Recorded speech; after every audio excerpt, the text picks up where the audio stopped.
जय भोलेनाथ। आप सभी का दिन शुभ और मंगलमय हो और भोलेनाथ जी की कृपा आप सभी भक्तजनों पर सदा बनी रहे। आज सुनिए सावन मास महात्म्य का अध्याय 11। श्री महादेव जी देवी पार्वती जी से कहते हैं, महादेवी, पूर्व काल में जब स्वयंभू मनवंतर का त्रेता युग चल रहा था, उस समय श्वेत केतु नाम के एक राजर्षि थे।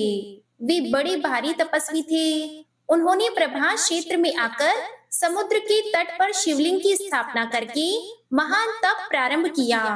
तपस्या और नियम का पालन करते हुए उनके 14 वर्ष बीत गए। तब मैंने उन्हें दर्शन देकर कहा, सुव्रत, वर मांगो। श्वेत केतु बोले, प्रभु, मुझे अपनी अविचल भक्ति दीजिए और इस स्थान पर सदा निवास कीजिए। एवं अस्तु कहकर मैं वहां से अंतर्ध्यान हो गया। कुछ काल के बाद राजा श्वेत केतु ने उस लिंग की आराधना करके महान अभ्युदय युक्त स्थान प्राप्त किया। इसलिए उस शिवलिंग का नाम श्वेत केतुईश्वर हो गया। इसके बाद कलयुग आने पर पवन पुत्र भीमसेन अपने भाइयों के साथ तीर्थ यात्रा के प्रसंग से प्रभास क्षेत्र में आए। उन्होंने रात्रि में जागरण करके समुद्र के समीप श्वेत केतुईश्वर लिंग का पूजन किया। तब से उसका नाम भीमेश्वर लिंग हुआ। श्वेत केतुईश्वर लिंग का एक बार दर्शन मात्र कर लेने से अन्य जन्मों में किए हुए तथा इस जन्म के भी बहुत से पाप तत्काल नष्ट हो जाते हैं। भीमेश्वर से पूर्व और सोमनाथ से अग्निकोण में सरस्वती द्वारा स्थापित महाप्रभावशाली रवीश्वर लिंग है। मनुष्य को चाहिए कि वह सरस्वती देवी तथा भैरवेश्वर लिंग का विधि पूर्वक पूजन करे। जो महानवमी को विधिवत स्नान करके सरस्वती देवी का पूजन करता, वह वाणी जनित समस्त दोषों से मुक्त हो जाता है। जो अघोर मंत्र से दूध के द्वारा उस लिंग को नहलाकर उसकी पूजा करता है, वह यात्रा के उत्तम फल को पाता है। वहां से चंडीश्वर देव के पास जाए। वह स्थान सोमनाथ के दक्षिण 7 धनुष की दूरी पर स्थित है। पूर्व काल में चंडी देवी ने भगवान दंडपाणि की स्थापना की थी। इसके बाद मेरे गण चंड ने उस लिंग की आराधना की और वहां बड़ी कठोर तपस्या की। इस कारण पृथ्वी पर वह चंडीश्वर लिंग के नाम से विख्यात हुआ। चंडेश्वर को दूध, दही, मधु, घी तथा ईख के रस से स्नान कराएं और उनके श्री अंग में कुमकुम का लेप करें। फिर कपूर, खस और कस्तूरी मिलाया हुआ सुगंधित चंदन लगाएं। इसके बाद फूलों से उनका पूजन करें। इसके बाद धूप तथा अगरू निवेदन करके अपने वैभव के अनुसार वस्त्रों से पूजन करें। उत्तम नैवेद्य लगा के दीपमाला जलाकर रखें और ब्राह्मणों को यथाशक्ति दक्षिणा दे। ऐसा करने से पितर कल्प पर्यंत तृप्त रहते हैं। हे पार्वती, सोमनाथ से पश्चिम 7 धनुष की दूरी पर आदित्येश्वर नामक शिवलिंग के समीप जाएं, जिसकी स्थापना साक्षात भगवान सूर्य ने की है और जो समस्त पातकों का नाश करने वाला है। त्रेता युग में महात्मा समुद्र ने 10,000 वर्षों तक रत्नों द्वारा आदित्येश्वर का पूजन किया था। इससे पृथ्वी पर इनका नाम रत्नेश्वर प्रसिद्ध हुआ। रत्नेश्वर को पंचामृत से नहलाकर पंच रत्नों द्वारा उनकी पूजा की जाती है। इसके बाद भांति भांति के उपचारों से विधि पूर्वक उनकी अर्चना करनी चाहिए। ऐसा करने पर मनुष्य मेरु पर्वत के दान का फल पाता है। उसे सब तीर्थों के सेवन का फल मिल जाता है और वह अपने पितृकुल और मातृकुल दोनों का उद्धार कर देता है। रत्नेश्वर का दर्शन करके मनुष्य अपने सब पाप धो डालता है। जो विधि पूर्वक रत्नेश्वर लिंग की पूजा करके शतरुद्र का जप करता है, वह फिर इस संसार में जन्म नहीं लेता। महादेवी, वहां से परम उत्तम अंगारेश्वर के समीप जाएं, जिसकी स्थापना भूमि पुत्र मंगल ने की है। वह स्थान सोमनाथ से ईशान कोण में है। पूर्व काल में मंगल ने प्रभास क्षेत्र में आकर बाल्य अवस्था से ही तपस्या द्वारा मेरी आराधना की। तब मैंने संतुष्ट होकर उन्हें वर मांगने के लिए कहा। मंगल बोले, सर्वेश्वर, मुझे ग्रह का पद प्रदान कीजिए। मैंने तथास्तु कहकर मंगल को यह बताया कि जो मनुष्य वहां आकर भक्ति पूर्वक तुम्हारी पूजा करेगा, उसे कभी तुम्हारे द्वारा दी हुई पीड़ा नहीं भोगनी पड़ेगी। ऐसा कहकर मैं वहीं अंतर्हित हो गया। मंगल देव ग्रहों के मध्य में विमान पर विराज रहे हैं। अंगारेश्वर से उत्तम दिशा में महाप्रभावशाली बुद्धेश्वर विद्यमान है। उनका स्थान वहां से अधिक दूर नहीं, 2 ही धनुष के अंतर पर है। वे दर्शन मात्र से ही सब पाप हर लेते हैं। देवेश्वरी, बुद्ध ने पूर्व काल में वहां बड़ी भारी तपस्या की और निर्मल शिवलिंग स्थापित किया। इससे संतुष्ट होकर मैंने बुद्ध को ग्रहत्व प्रदान किया है।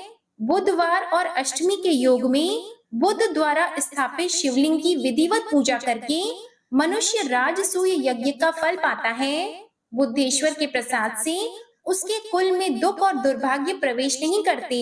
उमा मंदिर के पूर्व भाग में सिद्धेश्वर से आग्नेय कोण में बृहस्पति द्वारा स्थापित महालिंग है। बृहस्पति जी ने भक्ति भाव से उसकी आराधना करके मुझ देवेश्वर शिव को संतुष्ट किया।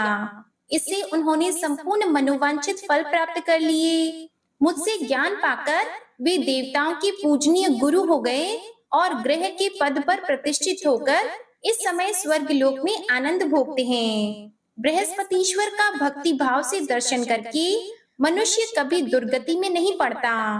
उसे बृहस्पति की ओर से पीड़ा नहीं प्राप्त होती। शुक्ल पक्ष की चतुर्दशी तथा गुरुवार के योग में पंच उपचार से विधि पूर्वक उक्त लिंग की पूजा करके मानव परम पद को प्राप्त कर लेता है। इसके बाद विभूतिश्वर से पश्चिम थोड़ी ही दूर पर शुक्राचार्य के द्वारा स्थापित शिवलिंग है, जहां शुक्र ने शुक्रेश्वर शिव के प्रभाव से मृत संजीवनी विद्या प्राप्त की थी। जो मनुष्य स्थिर चित्त होकर उस शिवलिंग की आराधना करता है और 1,00,000 मृत्युंजय मंत्र को जपता है, वह अपने सभी मनोरथों को प्राप्त कर लेता है। शुक्रेश्वर का दर्शन और स्पर्श करके मनुष्य जन्म से लेकर मृत्यु तक के सभी पातकों से मुक्त हो जाता है। सुगंधित पुष्पों द्वारा उनकी पूजा करने से शुक्र की पीड़ा नहीं प्राप्त होती। बुद्धेश्वर से पश्चिम और अजा देवी से अग्निकोण में समीप ही 5 धनुष की दूरी पर शनैश्चरेश्वर का स्थान है। छायानंदन शनैश्चर ने अत्यंत कठिन तपस्या करके उस लिंग में मुझ अनादि अनंत शिव को उतारा है। उन्होंने भक्ति तथा मेरे प्रसाद से ग्रह का पद प्राप्त किया है। शनैश्चर के दिन शमी के पत्तों से शनैश्चरेश्वर का पूजन करके तिल, उड़द, गुड़ और भात से ब्राह्मण को तृप्त करे। उसे काले रंग का बैल दान करे। इसके बाद सब प्रकार की पीड़ाओं का निवारण करने के लिए अनेकानेक स्तोत्रों द्वारा शनैश्चरेश्वर देव की स्तुति करनी चाहिए। जो मनुष्य प्रतिदिन भक्ति भाव से शनैश्चरेश्वर का स्मरण करता है, उसके ऊपर सूर्य नंदन शनैश्चर प्रसन्न होते हैं। शनैश्चरेश्वर से वायव्य कोण में राहु द्वारा स्थापित शिवलिंग है, जहां विप्रचिति के पुत्र राहु ने 1 सहस्त्र वर्ष तक तपस्या की है। जो उनके द्वारा स्थापित भगवान शिव का भक्ति पूर्वक पूजन और दर्शन करता है, उसका पाप नष्ट हो जाता है। राहिवेश्वर से उत्तर और अंगारेश्वर से दक्षिण एक ही धनुष के अंतर पर महाप्रकाशमय केतु लिंग है। वह सब पापों का नाश करने वाला है। केतु ने मुझ शिव के प्रति भक्ति रखकर देवताओं के मान से 100 वर्षों तक वहां उग्र तपस्या की थी। इससे संतुष्ट होकर मैंने उन्हें ग्रहत्व प्रदान किया। भयंकर ग्रह पीड़ा होने पर पुष्प, गंध, धूप तथा भांति भांति के शुभ नैवेद्यों द्वारा केतुईश्वर की पूजा करके उन्हें प्रसन्न करना चाहिए। इससे सब पीड़ा शांत हो जाती है। जो पूर्वोक्त 14 देव स्थानों को भक्ति भाव से जानता है, वह क्षेत्र के फल का भागी होता है। जय भोलेनाथ। आज का अध्याय समाप्त हुआ। इसके आगे का वृतांत आप अगले अध्याय में सुनिएगा। अब आप सुनिए प्रिय भक्तजनों, अब आप सुनिए भगवान शिव की भक्ति से जुड़ी एक सच्ची कहानी। एक बार एक अद्भुत कवि संत थे, जिनका जन्म कर्नाटक में हुआ था। उनका नाम था दासी मैया और वे इतने अच्छे बुनकर थे कि उन्होंने एक बार बहुत बारीक और बहुत सुंदर पगड़ी का कपड़ा बुनना शुरू कर दिया। कपड़ा बुनने में बहुत मेहनत लगती है। बुनते बुनते उनको भी पूरा 1 महीना लग गया। आखिरकार उन्होंने वह कपड़ा बुन ही लिया, क्योंकि उनकी कमाई भी इसी से होती थी। फिर एक दिन वह उसे बेचने के लिए बाजार में ले गए। पगड़ी का वह कपड़ा इतना सुंदर था कि किसी ने भी उस कपड़े की कीमत नहीं पूछी। सभी को लगा कि यह तो बहुत महंगा होगा। फिर वह बिना बिके हुए कपड़े के साथ ही वापस आ रहे थे कि रास्ते में उन्हें एक बूढ़ा आदमी बैठा हुआ मिला। उसने दासी मैया की तरफ देखा और देखकर कहा कि बाबा, मैं कांप रहा हूँ, क्या तुम्हारे पास जो कपड़ा है वह मुझे दे सकते हो? दासी मैया बहुत दयालु थी और उन्होंने वह कपड़ा बूढ़े आदमी को दे दिया, जिसे बुनने में उन्हें पूरा 1 महीना लगा था। दासी मैया को लगा कि वह बूढ़ा आदमी ठंड के मारे उस कपड़े को ओढ़ लेगा, लेकिन यह क्या हुआ? उस आदमी ने वह कपड़ा खोला और उसके कई टुकड़े कर दिए। एक टुकड़ा अपने सिर पर बांध लिया, दूसरा अपनी छाती पर और 2 छोटे-छोटे टुकड़े अपने पैरों और हाथों पर बांधकर वह बैठ गया। दासी मैया उसे बस देखते रहे। उन्हें हैरानी हुई कि उस आदमी ने यह कपड़ा फाड़ क्यों दिया। फिर अचानक से जब बूढ़े आदमी ने देखा कि दासी मैया उसे बहुत ध्यान से देख रहे हैं, तो उसने ही पूछा, क्या कोई दिक्कत है?